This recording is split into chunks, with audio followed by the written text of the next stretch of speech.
皆さん、ごきげんようです。お魚です。本日は、鬼滅の刃全集中伝、刀鍛冶の里編、柱稽古編に行ってまいりました。はい、こちら、煉獄さんと炭治郎くんもお供に連れて行かせていただきましたよ。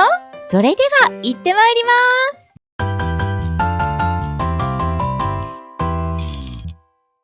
はい、こちらは刀鍛冶の里のコーナーです。刀鍛冶の皆さんが刀を打つ音が鳴り響く中で、私たち自身も刀鍛冶の体験ゲームをすることができます。私は見事大成功。達人の認定証をいただきました。これがですね、なかなか強い力で打たないとクリアできない構造になっておりまして、これから行かれる皆さんは力いっぱいゴーンと打ってみてください。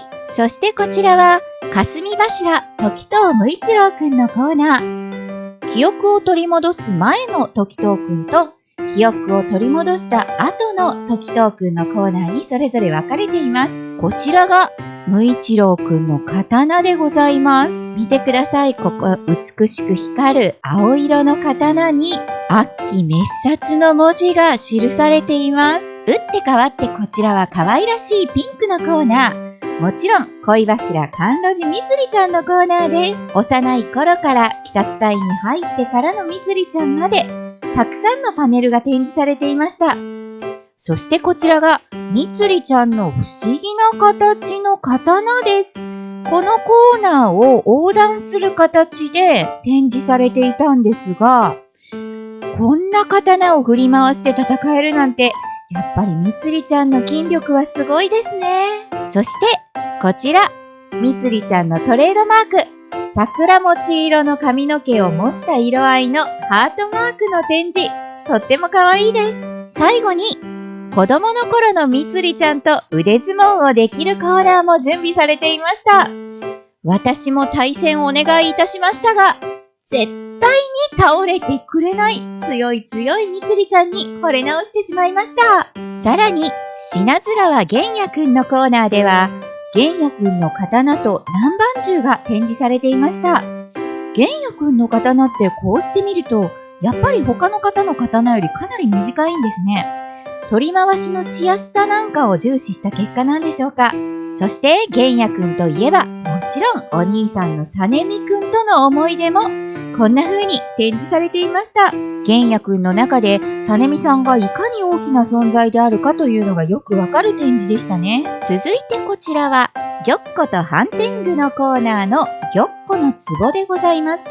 こちらはですね、一見ただの壺に見えるのですが、フラッシュ撮影をするとこの通り、玉子が壺の中から飛び出してくるんです。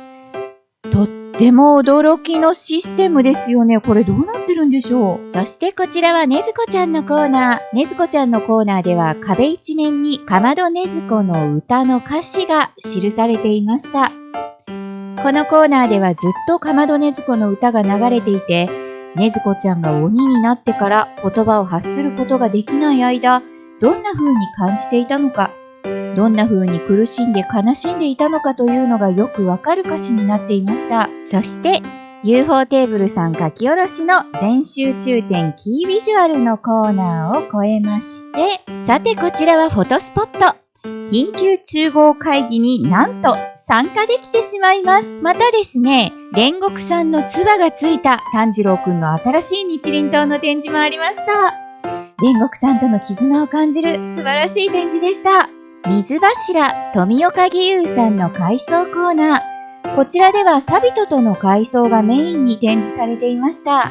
そしてこちらは柱稽古のコーナー。見てください。姫島さんのこの岩、押し込むと、あるものが聞こえてきます。ぜひ、ギュギュッと押し込んでみてください。風柱様、蛇柱様、恋柱様、そして音柱様の稽古の様子もこんな風に見ることができます。見てください。恋柱様のところでいただける酢蜜を乗せたパンケーキ。美味しそうですね。霞柱様のところではアニメオリジナルで行われた紙飛行機大会を思い起こさせる展示になっていました。そして音柱様のところでは見てください。このおにぎりたち。結構大胆な盛りしてますね。桶いっぱいのおにぎりを見せていただくことができました。しかしながら、そんな風に楽しく柱の皆様の稽古の様子を見ていると、なんと、こんなものが見つかってしまいました。そうです。泣き目さんの放った目玉。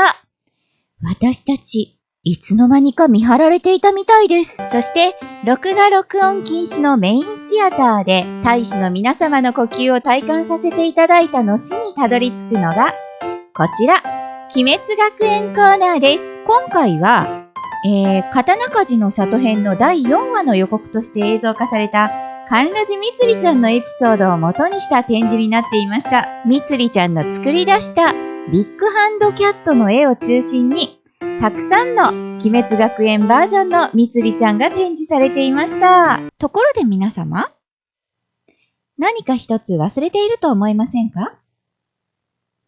刀鍛冶の里編。出てきたはずの方が一人いらっしゃいませんよね。そう。ハンテングの姿がございません。実は今回の展示、ハンテングを探せというのがスタッフの方から課せられたミッションになっていました。会場の中をよーく見ながら歩いていくと、どこかにハンテングがいますので、皆さんも探してみてください。ちなみに、ハンテングを見つけましたとスタッフの方に申告すると、あるご褒美がいただけます。ちなみに、私が全集中店にお出かけした日には、すぐ近くで UFO カフェ GoTo キッチンカーもいらっしゃっていました。残念ながら混雑していてちょうどいい時間の整理券がいただけなかったので、メニューは楽しめなかったのですが、こんな風にキッチンカーの外観を写真に撮らせていただくことができました。鬼滅の刃全集中展、刀鍛冶の里編、柱稽古編、皆さんもぜひ行ってみてくださいね。それでは、ごきげんようです。お魚でした。よろしければ、チャンネル登録、高評価、コメント、その他もろもろよろしくお願いいたします。